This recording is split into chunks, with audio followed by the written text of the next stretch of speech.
лап е съкратено от лаборатория, да не се чудите, за тези, които не знаят. Това е всяко думи за лоба.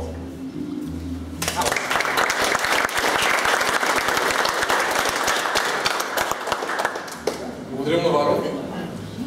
Първо спомена за работното ни време, което ще е тук. Тук ще е отворено всеки ден от 9:30 до 18 часа. Това е през деночните дни. Когато има събития, ще бъде отворено и до по-късно. В събота и неделя също има събития.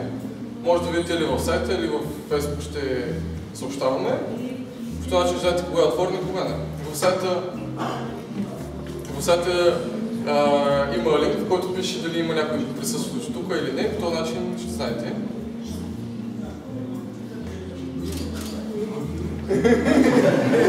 Преди да превеждам лентата специално, трябва да благодарим на фирма програмистите, която ни дава възможност сме в това помещение долу и това ще ни помогне за изключително много според мен.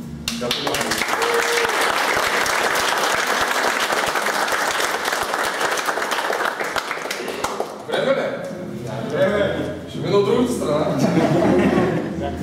Чакай. Добре ли го снимахте? Не. След като провежда лентата, бар ще бъде отворен. На бар има малко работи, но отзад е пълен, така че каквото иска. Режия по-бавно. Режия по-бавно, да. Забавено. Айде не жуде. Много е трудно. Това е как през...